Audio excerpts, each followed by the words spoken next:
Breaking news అక్రమ mining కేసులో ఆరోపణలు ఎదుర్కొంటున్న వైసీపీ నేత మాజీ మంత్రి కాకాని గోవర్ధన్ రెడ్డి పోలీసుల విచారణకు హాజరవ్వలేదు. విచారణకు హాజరవ్వాలంటూ కాకానికి నోటీసులు ఇచ్చే ప్రయత్నం చేశారు నెల్లూరు పోలీసులు. కానీ ఆయన అందుబాటులో లేకపోవడంతో ఆయన ఇంటికి నోటీసులను అంటించారు. ఈ రోజు 11 గంటలకు విచారణకు హాజరవ్వాలని అందులో సూచించారు. కానీ ఆయన విచారణకు మాత్రం రాలేదు. ప్రస్తుతం ఆయన హైదరాబాద్ లో ఉన్నట్లు తెలుస్తోంది. దీంతో ఆయనకు స్వయంగా నోటీసులు ఇచ్చేందుకు పోలీసులు హైదరాబాద్ కు వెళ్తున్నట్లు తెలుస్తోంది.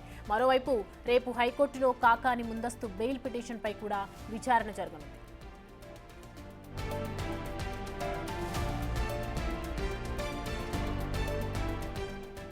ఈ అంశానికి సంబంధించి పూర్తి డీటెయిల్స్ మా ప్రతినిధి సురేంద్ర అందిస్తారు. సురేంద్ర, కాకానికి సంబంధించి పోలీసులు ఎలాంటి చర్యలు తీసుకోబోతున్నారు? ముందు సౌమ్య, సర్వేపల్లి నియోజకవర్గంలోనే పొదలకూరు మండలం వరదాపురం సమీపంలో ఉన్నటువంటి రుస్తుం మైన్ లో భారీగా క్వార్జీ అక్రమ తరలింపు చేశారన్నటువంటి విషయం పైన పొదలకూరు పోలీసులు కూడా కేసు నమోదు చేయడం జరిగింది. అయితే ఈ కేసుకు సంబంధించి A4గా మాజీ మంత్రి కాకాని గోవర్ధన్ రెడ్డి పేరు కూడా నమోదు చేయడం జరిగింది. అయితే ఆ యొక్క పేరు నమోదు చేసిన తర్వాత ఇటు ఆ యొక్క కేసుకు సంబంధించి విచారణకు కూడా హాజరవ్వాలని చెప్పి నిన్న సాయంత్రం పొదలకూరు పోలీసులు ఎస్ఐ అనీఫ్తో పాటు ఏఎస్ఐ కూడా నేరుగా వారి ఇంటికి వెళ్లి నోటీసులు ఇచ్చేటువంటి ప్రయత్నం చేశారు. అయితే ఆ సమయంలో ఎవరూ లేకపోవడంతో అక్కడ ఉన్నటువంటి ఇంటికి గోడకి నోటీసులు కూడా అంటించి రావడం జరిగింది. అయితే ఈ రోజు 11 గంటలకి ఈ యొక్క విచారణకు హాజరవ్వాలని చెప్పి ఇటు ఆ యొక్క నోటీసులో ఉన్న ప్రధానంగా పేర్కొన్నటువంటి అంశము. అయితే ఈ యొక్క విచారణకు అయితే 11 గంటలకు హాజరవ్వాల్సి ఉండగా ప్రస్తుతం మనం డిఎస్పీ ఆఫీసు వద్ద ఉన్నాము. ఈ యొక్క డిఎస్పీ ఆఫీసు విచారణ అధికారిగా ఉన్నటువంటి శివరామకృష్ణారెడ్డి ఇక్కడ విచారణ చేయాల్సి ఉంది. అయితే ఈ కాకాని గోవర్ధన్ రెడ్డి మాజీ మంత్రి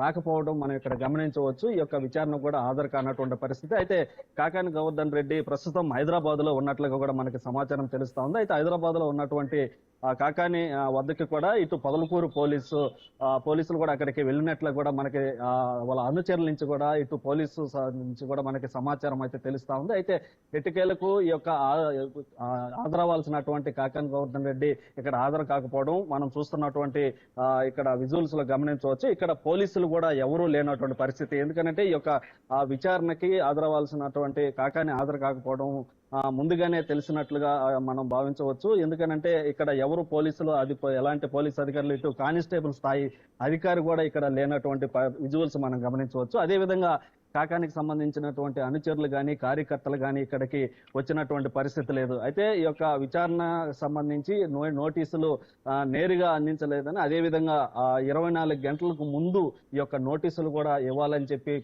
కాకాని గోవర్ధన్ రెడ్డి తరపు న్యాయవాదులు కూడా చెప్తున్నటువంటి పరిస్థితి ఉంది. అయితే అందుకే ఈ యొక్క విచారణకు హాజరు కాలేదని కూడా మనకి సమాచారం తెలుస్తున్నటువంటి పరిస్థితి ఉంది. అయితే మరోపక్క కాకాని గోవర్ధన్ రెడ్డిని అరెస్ట్ చేస్తారన్నటువంటి ప్రచారం కొనసాగుతున్నటువంటి నేపథ్యంలో ఈ యొక్క నోటీసులు కూడా జారీ చేసినటువంటి పరిస్థితి ఉంది.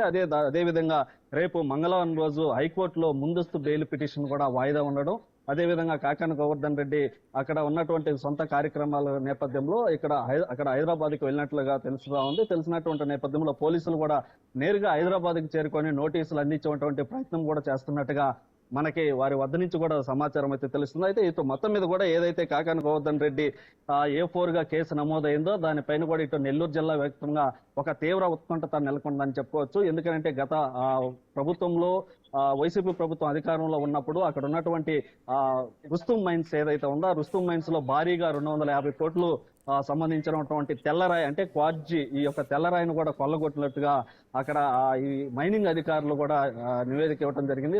దాంతోనే ఈ యొక్క మైనింగ్ అధికారులు విచారణ చేసి ఫిర్యాదు మేరకు ఇప్పుడు పొదలకూరు పోలీస్ స్టేషన్ లో కూడా కేసు నమోదైనప్పటికీ ఈ యొక్క విచారణలో భాగంగా ఇప్పటికే మొదటి 2 ముద్దాయిలు ఎవరైతే ఉన్నారో వారు బెయిల్ కూడా రావటం జరిగింది. మొదటగా పేర్నేటి శ్యాంప్రసాద్ రెడ్డి, రెండో ముద్దాయిగా వాకాటి శివారెడ్డికి బెయిల్ రావడం జరిగింది. అయితే ఫిబ్రవరి 16వ తేదీన ఈ యొక్క కేసు నమోదు చేయడం జరిగింది. అప్పుడు చేసినటువంటి పరిస్థితుల నేపథ్యంలో వారు ముందస్తు బెయిల్కి అప్లై చేసుకుని బెయిల్ తెచ్చుకున్నారు. తర్వాత ఈ నెల 20వ తేదీన మళ్ళీ A4గా కాకాని గోవర్ధన్ రెడ్డితో పాటు మరో 6 మందిని మొత్తం 10 మంది మీద కూడా ఈ యొక్క కేసు నమోదు చేయడం జరిగింది. కేసు నమోదు చేసినటువంటి సమయంలో ప్రధానంగా కాకాని గోవర్ధన్ రెడ్డి అనేక ఆరోపణలు ఎదుర్కొంటున్నటువంటి నేపథ్యంలో, అదేవిధంగా గత వైసీపీ ప్రభుత్వంలో అక్కడ ప్రస్తుత సర్వేపల్లి ఎమ్మెల్యేగా ఉన్నటువంటి సోమిరెడ్డి చంద్రమోహన్ రెడ్డి కూడా అక్కడ 3 రోజుల పాటు సత్యాగ్రహ దీక్ష కూడా చేసినటువంటి పరిస్థితి ఉంది. అప్పుడు ఆ యొక్క పోలీసులు కావచ్చు ఇట్లా హిజ్రాల చేత కూడా ఆ యొక్క భగ్నం చేసేటువంటి పరిస్థితి అప్పుడు నెలకొన్నటువంటి నేపథ్యంలో ఈ యొక్క కాకాని గోవర్ధన్ రెడ్డి ప్రధానంగా దీంట్లో ఆ యొక్క క్వాడ్జీ తరలింపు అక్రమ తరలింపు కేసులో ప్రధానంగా ఆరోపణలు ఎదుర్కొంటున్న నేపథ్యంలో ఈ యొక్క ఇదంతా కూడా ఒక హాట్ టాపిక్ గా మారిందని చెప్పవచ్చు సౌమ్య. అదే విధంగా రేపు మంగళవారం రోజు ముందస్తు బెయిల్కి హైకోర్టులో ఆ పిటిషన్ ఉంది కాబట్టి అదే విధంగా క్యాష్ పిటిషన్ కూడా వేస్తున్నారు కాబట్టి రేపు బెయిల్ వస్తుందా రాదా అన్నటువంటి ఉత్కంఠను కూడా నెలకొని ఉందని చెప్పవచ్చు. ఇటు మొత్తం మీద కూడా ఈ రోజు హాజరవ్వాల్సినటువంటి కాకాని గోవర్ధన్ రెడ్డి ఈ యొక్క విచారణకైతే హాజరు కాలేదు. తర్వాత పోలీసులు ఎలాంటి పరిణామాలు తీసుకుంటారో ఎలా ముందుకెళ్తారు అన్నటువంటి విషయం పైన ఎంతో ఆసక్తిగా ఎదురు చూస్తున్నటువంటి పరిస్థితి ఉంది Soumya. Right Surendra, thanks for the updates.